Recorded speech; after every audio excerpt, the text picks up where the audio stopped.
Okay. So, all right. So we're called, right? So you see what I mean by let's go back. Let's go back. Where am I? Okay. Where was it? Okay, so types of scoring units. All right. So we were talking about scoring units. So we have different types of scoring units. So you saw what I meant. So we have grammar, that's easy. We have something called language interference. Language interference are what we call false cognates. So for example, if somebody says, please redact this letter. Okay. You're not going to say, por favor, redacte esta carta, because redactar in Spanish means to write. Redact in English means the opposite. Means to like erase. Like when you redact, you highlight in a black mark with a black marker a document. That's to redact. You cross out or erase with a black marker, right? So people can't see certain things like your social security number, right? Things of that sort. So in English, redact is to erase. Well, if you will, erase. And in Spanish, redactar is escribir. They're opposites. If you say redacted, redactar, you are making a big mistake. You're saying the other thing. And they know this. So that's why they grade you on false cognates. General vocabulary. Okay? People say, oh, general vocabulary. Well, that's anything under the rainbow, right, Edgar? Yes, but no. No, it's very specific general vocabulary. For example, it's by category. It's by categories, and you can nail these categories. By the way, it's very specific categories. I'll give you one category that's very easy, and everybody fails. The basic parts of your body, right? Nose, ears, mouth, cheek, chin, eyebrows. But then you say, oh, that's easy, Edgar, but it gets a little bit more complicated, right? A receding hairline, your temples, right? Your shins, right? So you got to know a little bit more. Now, you don't have to know, the vague nerve and all, you do, but once you start getting into the field, they won't ask you those complicated ones. They'll ask you the basic ones, the basic body parts. You should know the name of all your basic body. Your groin, right? And your crotch. They're not the same. Okay? But those are very important terms. Groin, crotch, buttocks, You need to know it's some basic words. Most of them you know all of them already. Okay? You got to know those basic terms. That would be a category of general vocabulary. So it's because when you say general vocabulary, it could be anything under the rainbow, but it's not. There's categories, and then we teach those in the course, okay? Legal terms and phrases. Obviously, you need to know legal terms. I'm not going to go into that. Okay, idiomatic expressions and sayings. Why is this important?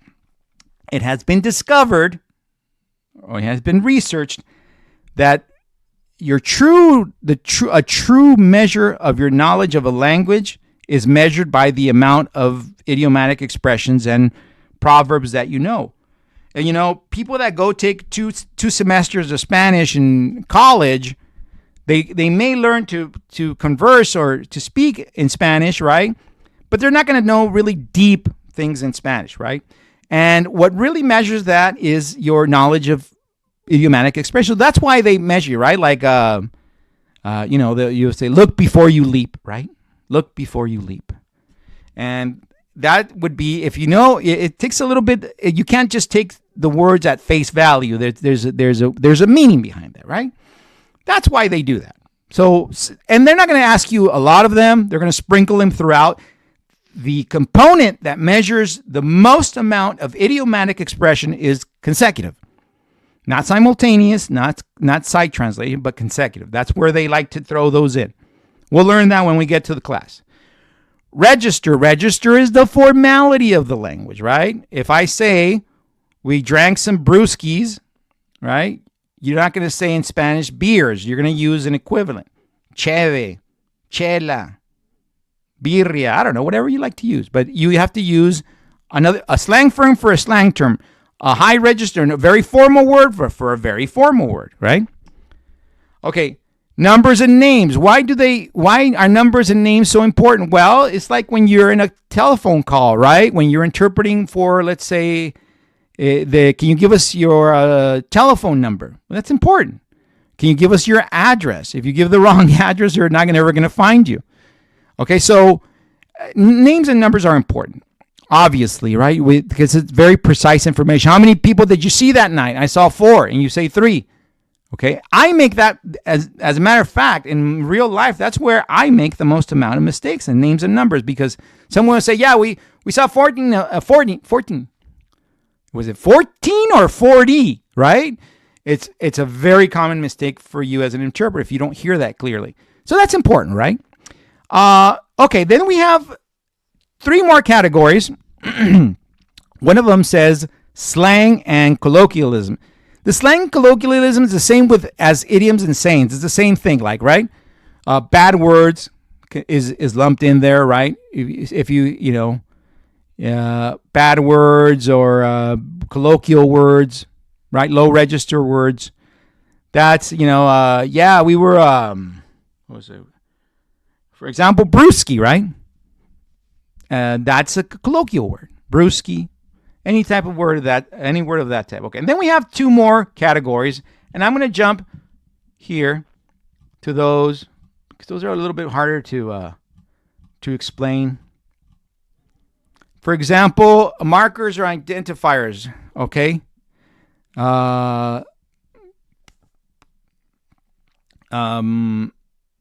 Next, the day after tomorrow. Okay. Time, adverbs, adjectives. For example, I saw a very big cat that night. If you say I saw a cat that night, you're omitting very big cat.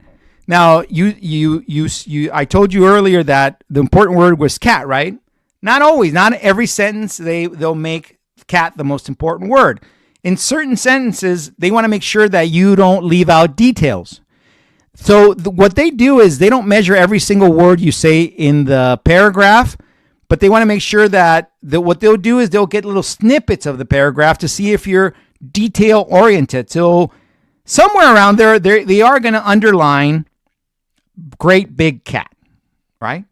Because great big will be, instead of cat, the scoring unit would be great big. Why? Because they want to make sure that you get every detail from. That's how they measure it. Just like grammar, they don't measure all your grammar. They just take 2 or 3 parts of the paragraph. The same thing with embeddings.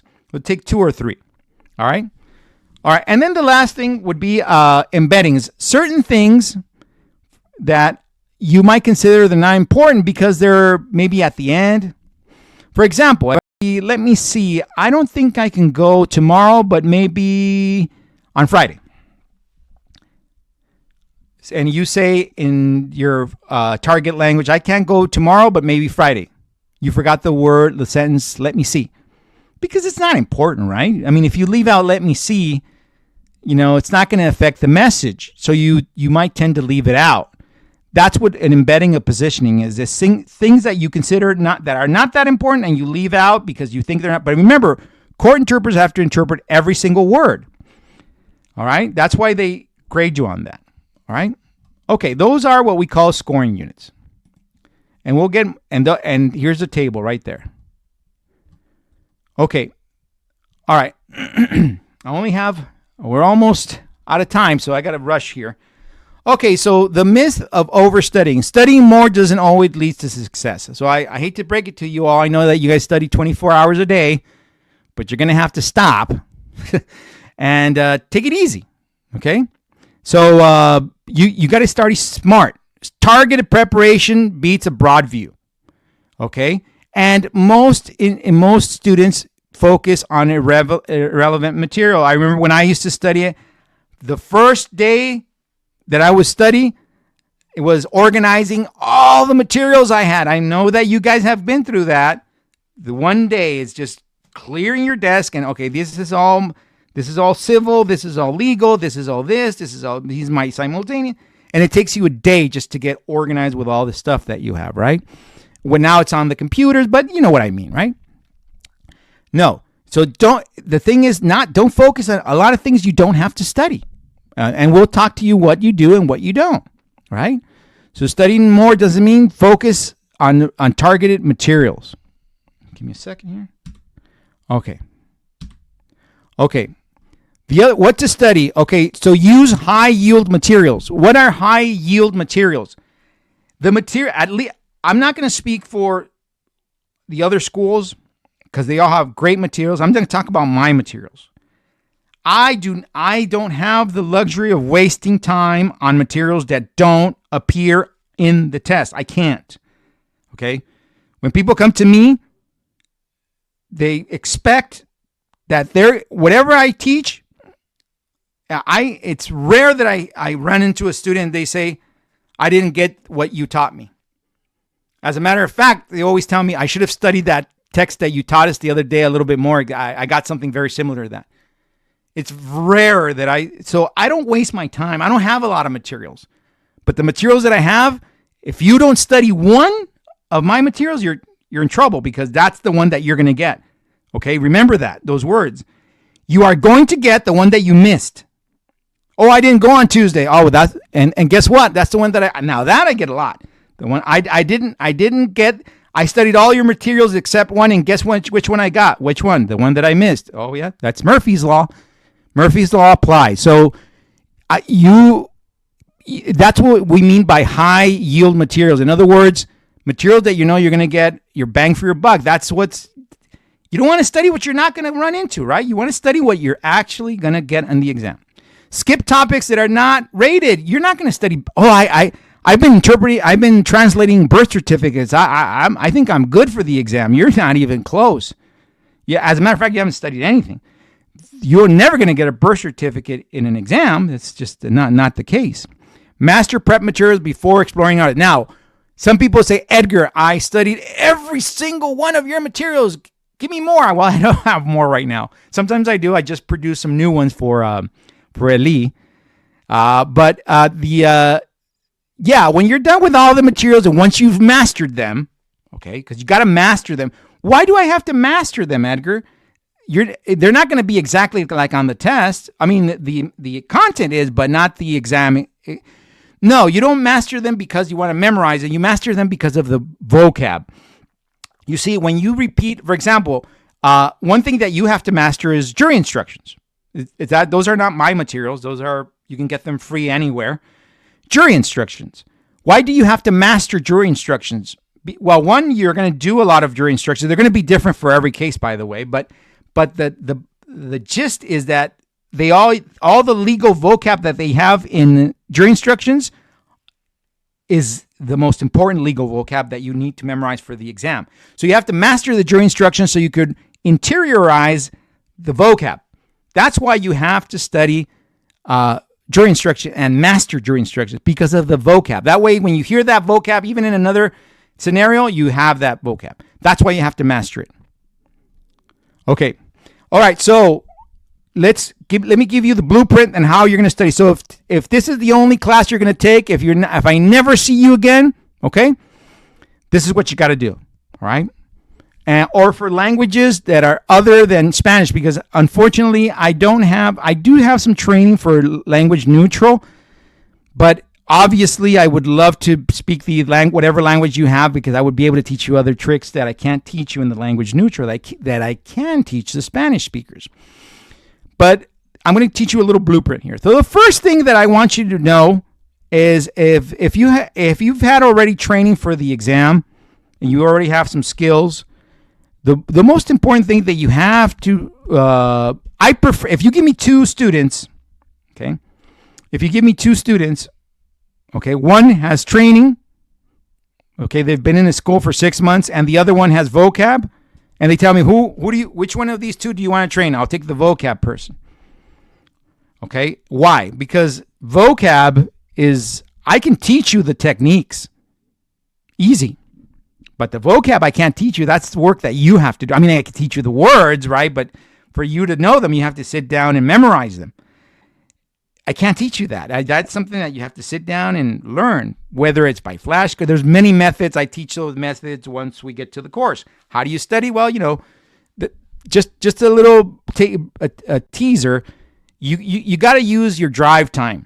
Okay, all of you have, I'm sure most of you drive to the supermarket, to your job. Forget about listening to music. Oh, Edgar, but I enjoy my music. I need to listen to it. Give it up for a couple of months, okay? I'm not asking you to give up bread.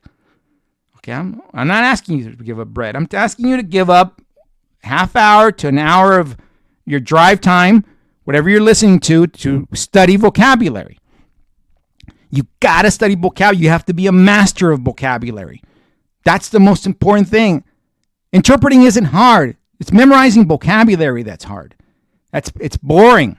I don't enjoy it. It's cool when you know them already, but you got to drill the words. It's not thousands of words either. It's just, and by the way, most of the words you already know. You already know them. Then why am I studying them, Edgar? Because you have to transfer them from the passive to the active memory.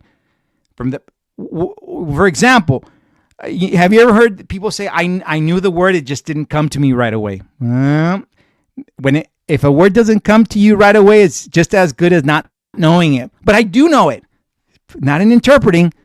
In interpreting, it has to come in right away because you only get a few seconds. And if it doesn't come, you're screwed. So you got to transfer all that vocabulary from the passive to the active. I already learned all those words. Let's see. This word. You don't know it. Oh, yeah, wait. No, too late. Too late. See? It's not knowing the words. You got to have them quick. That's why you drill words. How do you do it? You record them on your on a free app, on digital recording. You play them on your car, and you repeat them. Pa, pa, pa, pa, pa, pa, pa, pa, right?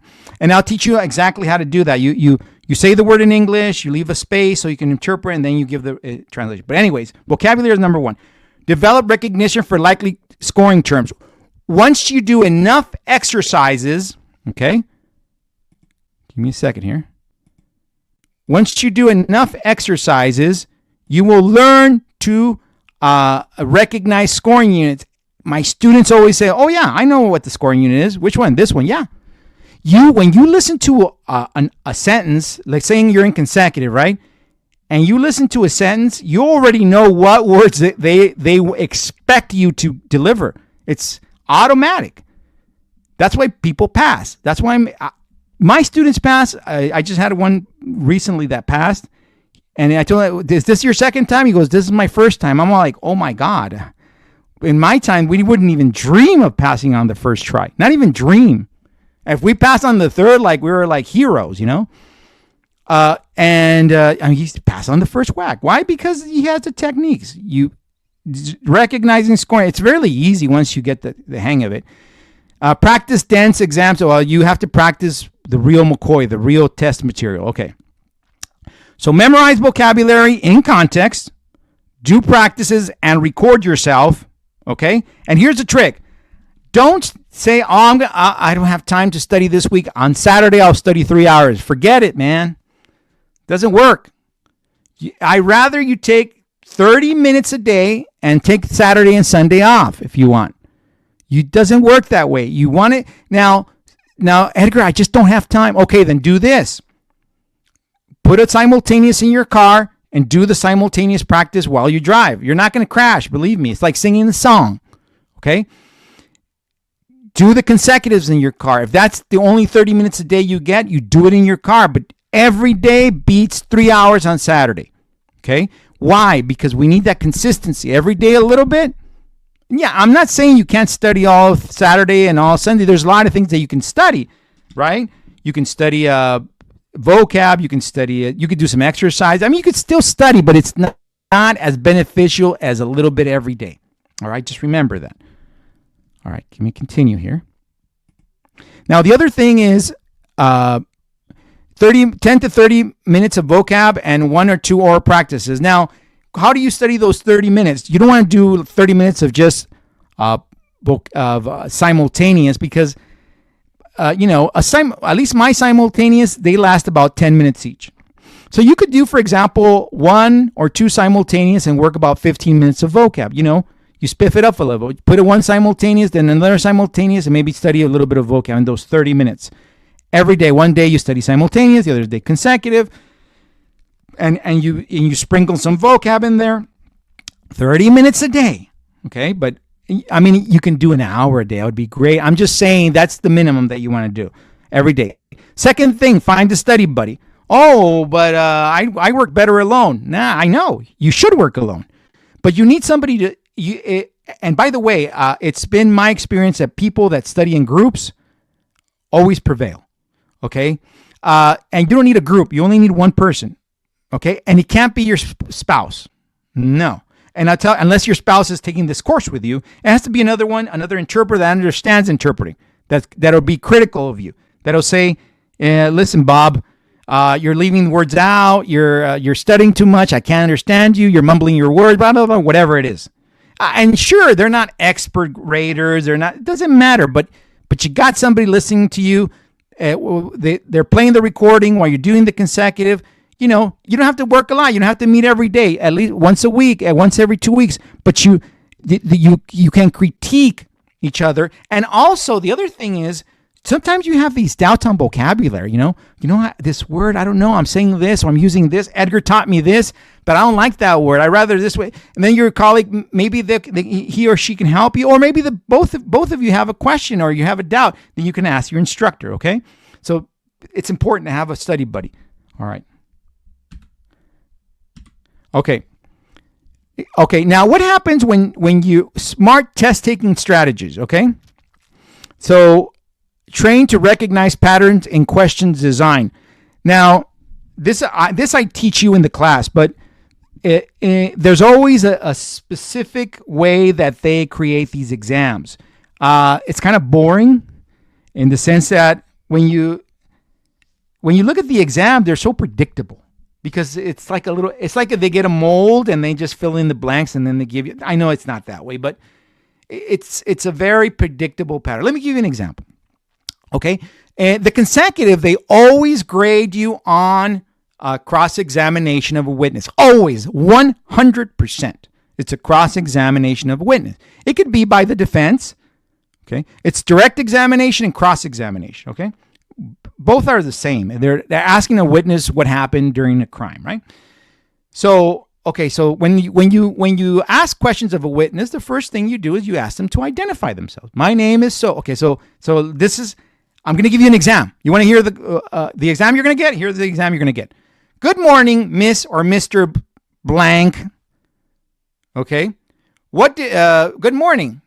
My name is so and so, and I'm a deputy DA. Sometimes they'll just say DA. Sometimes they'll just say deputy DA. Always. Okay? Always they'll say DA or deputy DA. So DA is no problem because we know how to say DA, but sometimes you don't know how to say deputy DA. So you need to know how to say deputy DA and DA.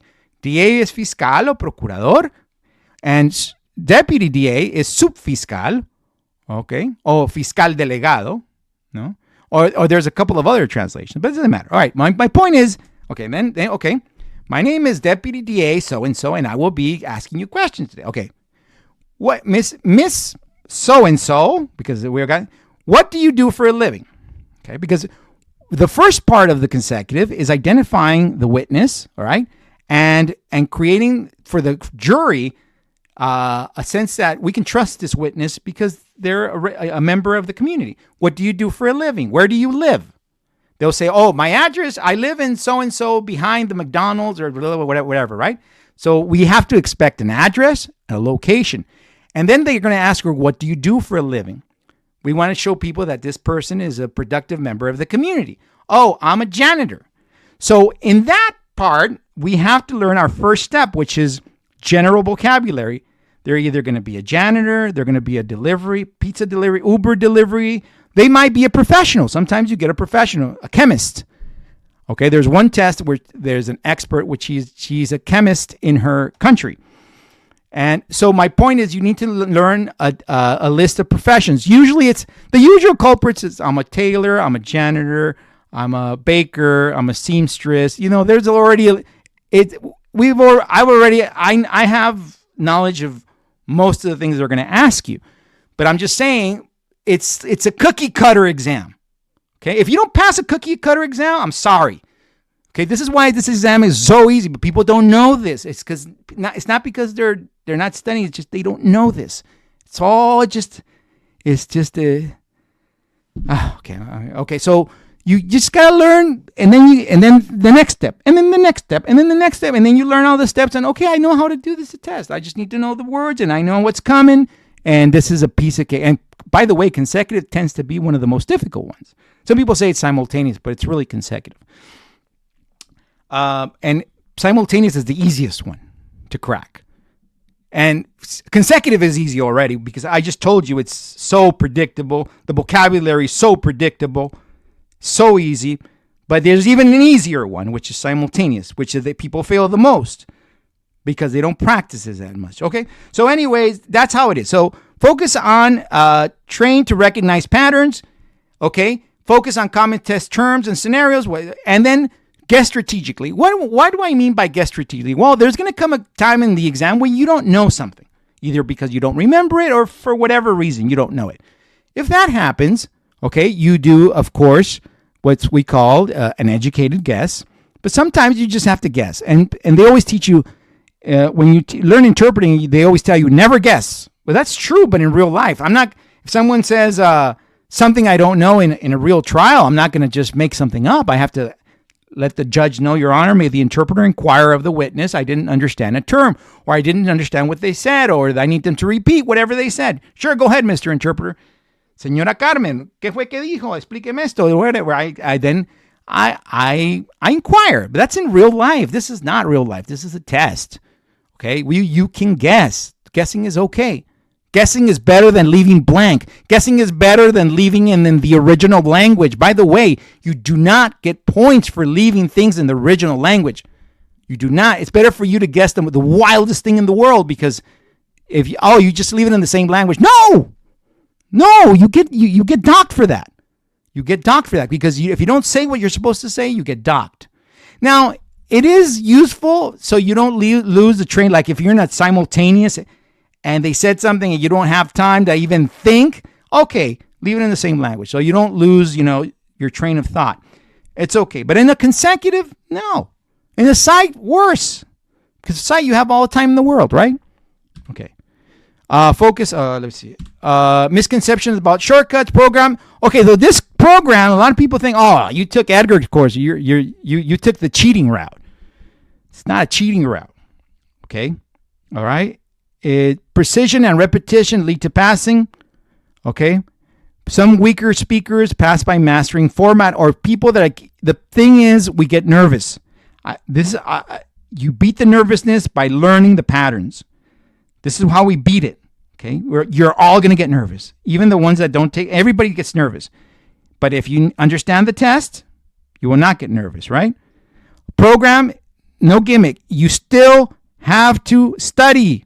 Okay? You still have to work.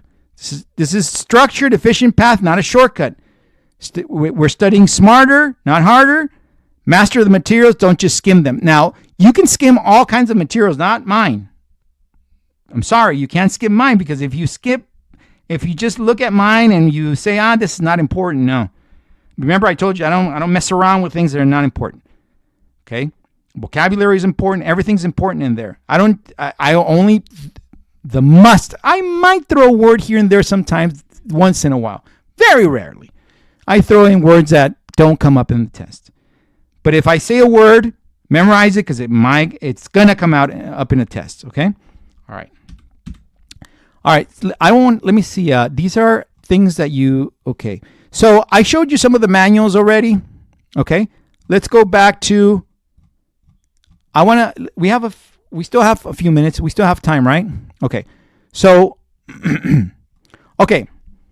Now, I want you to see, this is a comparison between two exams, the federal court exam and the consortium exam. I want you to pay attention to this because remember, what I told you is, and by the way, I train people for the federal exam too. And I have a lot of people that have passed the federal exam. And people they're afraid of the federal exam and they say, I can't pass the federal exam. I go, why not? Oh, and they've been working as interpreters for years. And they can't pass the federal exam. I say, but it's the same as a state exam. No, it isn't. It's hard. No, it isn't. They just don't know. But I'm not going to focus on the federal exam right now. There's a comparison. But I do want you to focus on the consortium exam. And remember what I told you, that look at the amount of words that this is the site translation from English to Spanish, let's say. It's 6 minutes long, right? You get 2 minutes to review the exam and 4 minutes to render it. Now, pay attention that it's only from 200 to 225 words. It's not even 250. It's less than 250. 200 words. It's a very short thing. Okay? And what is it? Usually it's a police report. So what are you supposed to be studying? Police reports. That's all you're supposed to be studying.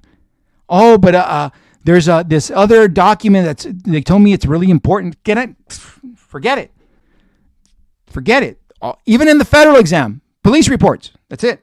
That's all you're studying. And not because Edgar says it, it's because the books, the literature says it. And my experience as an instructor says it.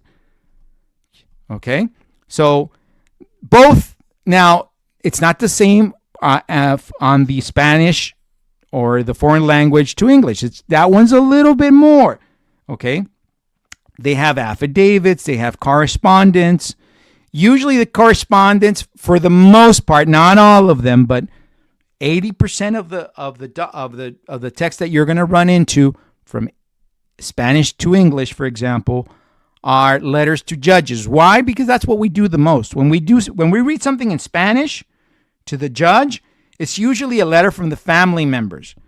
Okay, when especially in sentencing, Your Honor, have pity on my husband. I know you're going to sentence him, because the judge, when there's a trial, he doesn't determine if a person's guilty or not. It's the jury, right?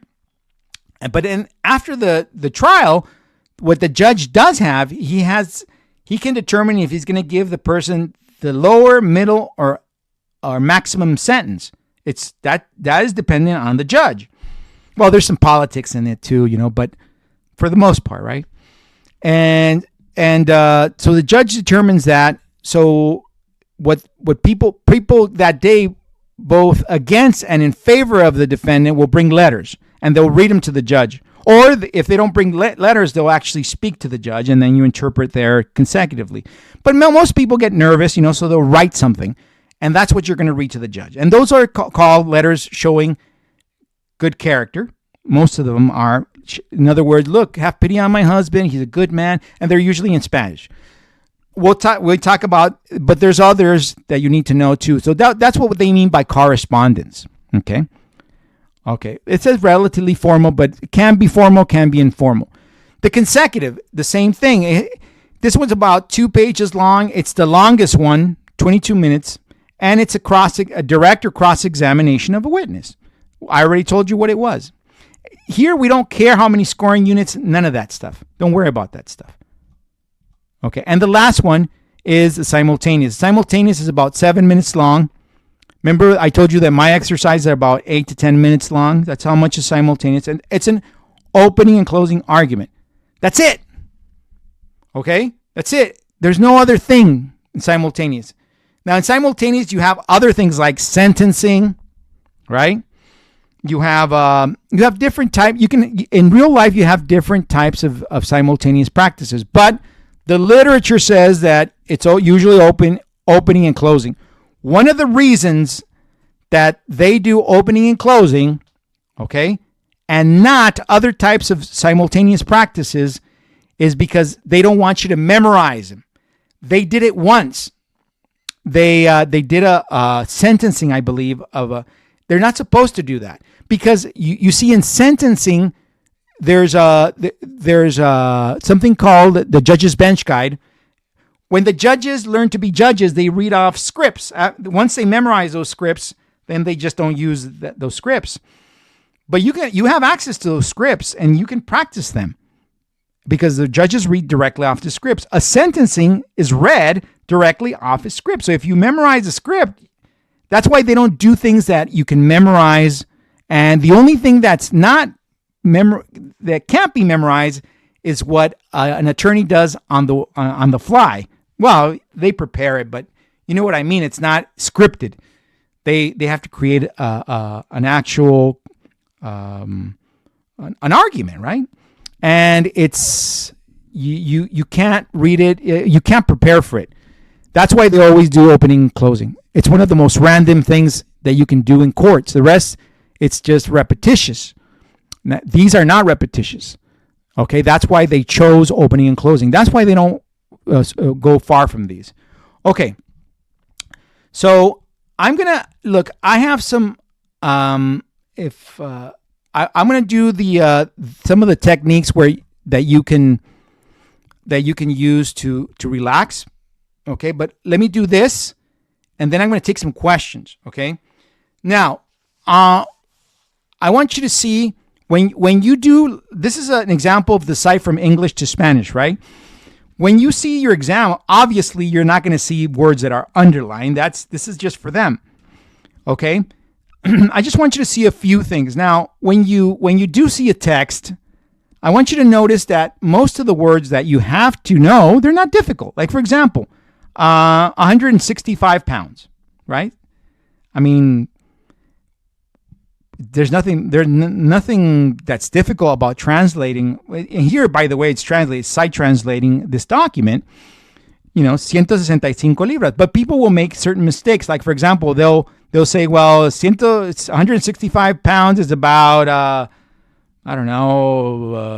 80 kilos, right?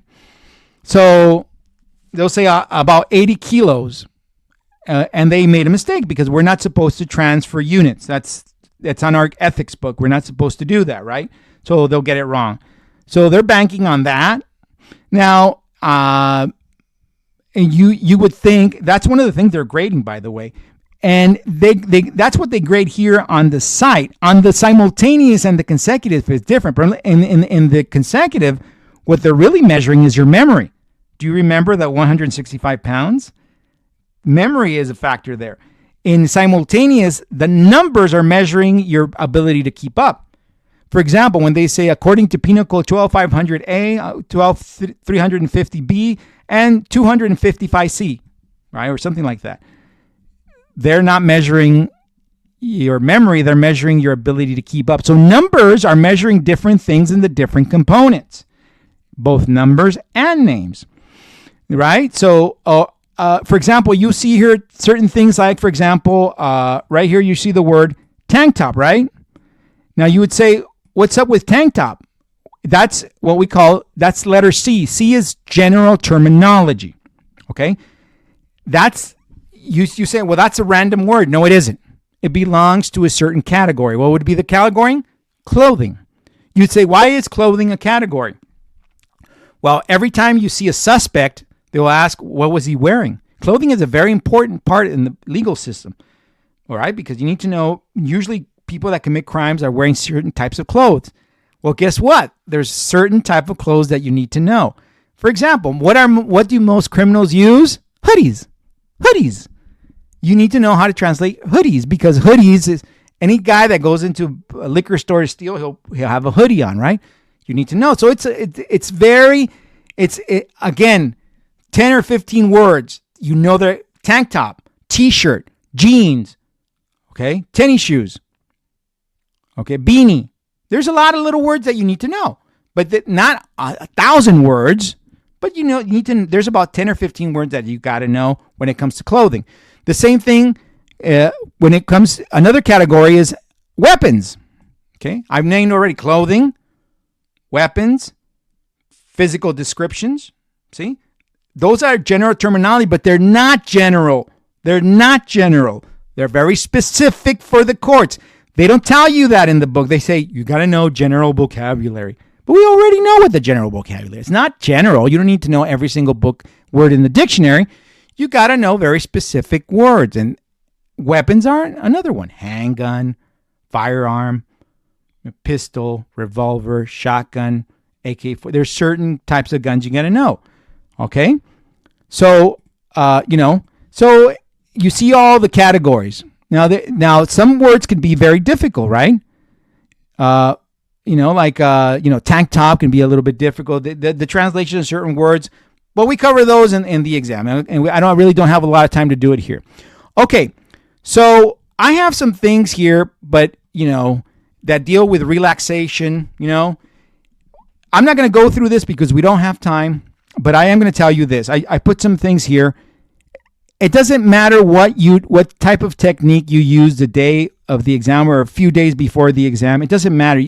If you meditate, meditate. If you pray, pray. If you walk, walk. If you exercise, exercise. Whatever works for you is perfect, but you got to have something. Don't just go there. Deep breath, and make sure that, that day, if you're like me, I get certain foods don't do well in my stomach. Don't eat those, or don't drink whatever it is before the day exam. Make sure you just be careful.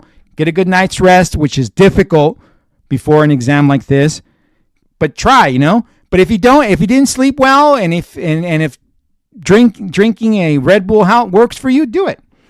Okay? But whatever you do, have something: music, meditation, exercise, sleep, whatever it is, mindfulness, meditation. Doesn't matter what you do. Whatever you do, you got to do it the day before the exam, the day of the exam. Okay? Remember, a lot of stars have to align for your exam. Okay, I can talk about the exam for hours. As a matter of fact, I'm gonna do a whole course with you guys, but I want to take some questions. So I'm gonna open the mic. I don't know what questions you may have. This, I think, gives you a good idea of what we're gonna be doing in the course, what we're gonna be teaching you. It's just all this stuff in more detail. That's all it is. And I might have missed a few things, but again, that's what we're gonna cover in the course. So let's see who's still alive. I hope we didn't lose anybody on the way. So some of the questions have been answered on the chat. Okay. But if you guys have any other questions,